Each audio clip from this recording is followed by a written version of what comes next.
Hey everyone, do you believe in ghosts? Whether you're a hardcore skeptic or someone who sleeps with the lights on, today's video is going to give you chills.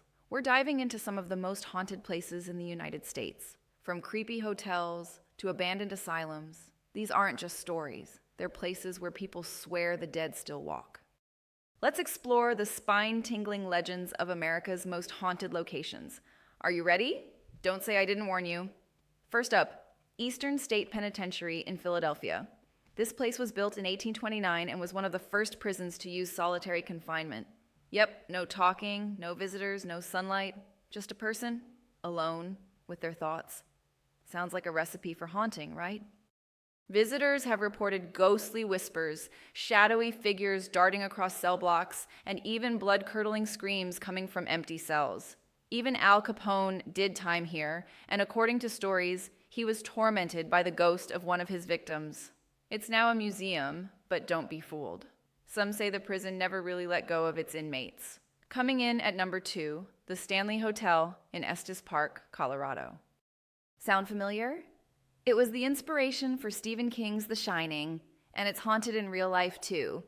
Guests have reported music coming from the empty ballroom, lights flickering for no reason, and items moving on their own. Room 217 is the most infamous.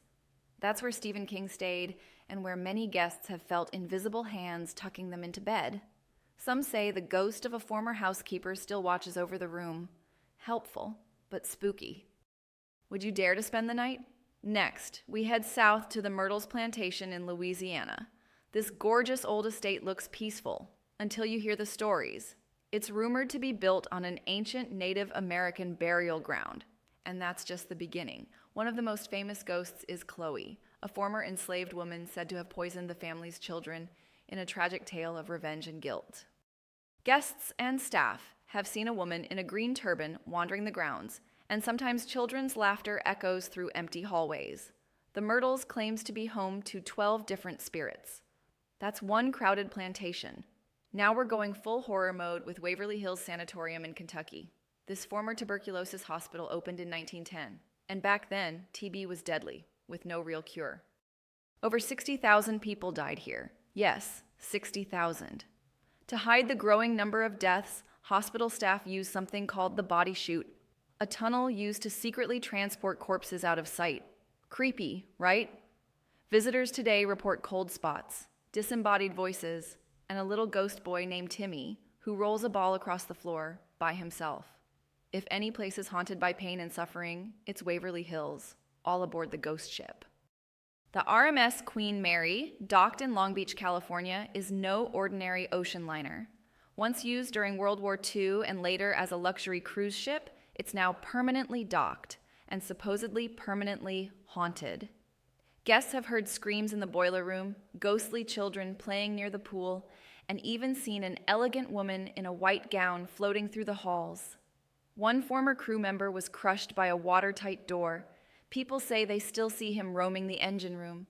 You can take a ghost tour or even stay overnight if you dare. Let's get back to creepy buildings with disturbing histories.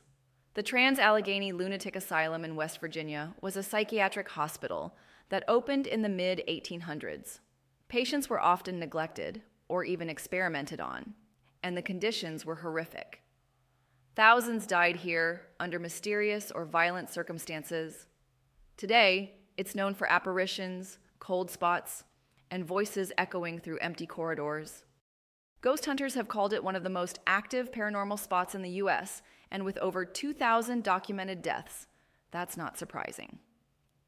Let's go back to sunny San Diego for our next haunted site, the Whaley House. Built in 1857, it has a long, strange history. It's been a home, a courthouse, a theater, and now a ghost magnet. The family that lived there suffered multiple tragedies, deaths, suicides, and even public hangings on the property. Visitors report seeing ghostly figures on the stairwell, curtains that move on their own, and hearing phantom footsteps pacing upstairs. The Whaley House is officially recognized by the U.S. Commerce Department as America's most haunted house. So yeah, don't go alone. And now, for some pure legend, the Bell Witch Cave in Adams, Tennessee. The Bell family claimed they were tormented by a mysterious spirit in the early 1800s. It scratched walls, slammed doors, and even spoke in a terrifying voice. The spirit, known as the Bell Witch, is said to have cursed the family and eventually caused the death of John Bell himself. Today, the cave is open to the public. People report strange sensations, electronic devices failing, and sudden, intense fear. Even skeptics say the energy in that cave is off. So, what do you think? Would you dare to visit any of these haunted places? Whether you believe in ghosts or not, one thing's for sure. These sites are full of mystery, tragedy, and spine-tingling stories. And maybe, just maybe, the spirits are still watching. If you enjoyed this eerie adventure, hit that like button, subscribe for more creepy and cool content, and let me know in the comments. Have you ever experienced something paranormal? Or tell me, which of these haunted places would you visit if you had to pick one? Thanks for watching, and remember, some doors, once opened, may never close. See you in the next one.